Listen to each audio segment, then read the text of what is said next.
This episode begins in Central Africa. According to a recently completed annual assessment by the IMF, growth in the Democratic Republic of Congo sharply rebounded from 1.7% in 2020 to an estimated 6.2% in 2021, well above the 4.5% rate in sub-Saharan Africa.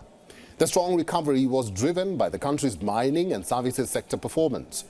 Even though the country is doing great on one end, that has not trickled down to the citizens who are outraged by the rate of insecurity, living conditions, and cases of sexual abuse in the East. Let's find out what's going on in the Congo. The weekend was just about to set in Democratic Republic of Congo's capital, Kinshasa. Protesters, mainly drawn from the opposition, gathered to raise their dismay and fury against not having money in their pockets to afford even the basics like food. Their demonstrations were met by a menacing police force who charged at the demonstrators in efforts to disperse them.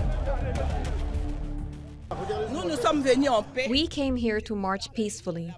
You said that we are in a democratic country. We are in a democracy. But why are you prohibiting like this? Look at the police. They are throwing gas, pulling people by their clothes. This is not normal. The protesters are angry over the rising cost of living and prolonged insecurity in the east of the country, where armed militias and rebel groups have killed hundreds and displaced over 1 million. Congo is due to hold a general election on the 20th of December, when President Felix Tshisekedi is expected to seek a second term. However, political tension is on the rise in the world's leading cobalt producer, with some opposition candidates complaining of delays and alleged irregularities in a voter registration drive. It's sad. You see, they are shooting with tear gas. At the beginning, it was with real bullets. And all this is Mr. Tshisekedi. It's very sad. We were with him in the opposition, and if one doesn't even have the respect for the Congolese people who want to march because there is a high cost of living, nothing is working in the country. There is corruption. It's sad. While the capital was burning, the country's east was facing another problem. A group of displaced women from the Bulengo camp returned with bundles of firewood on their backs to sell to other displaced people and the local population. They took the risk of going out despite the increasing risk of being raped. One of the women, who has experienced this horror along with her friends, sits with her hands covering her face. I was ashamed to tell the neighbors, but I went to tell the doctors. I told them what had happened to me, so they gave me treatment. They were women who work at MSF. I don't know their names, but I know where they work because I went there for treatment after I was raped. I felt dirty. Rape has been widely documented as a weapon of war by armed militia groups that have been active in Congo's east since the end of 2 civil wars waged between 1996 and 2003.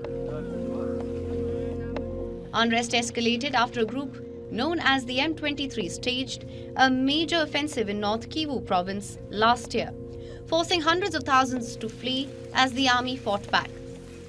Many have sought refuge in crowded camps like Bulengo, where humanitarian workers are struggling to support hundreds of displaced people sharing white tents set up on a muddy field.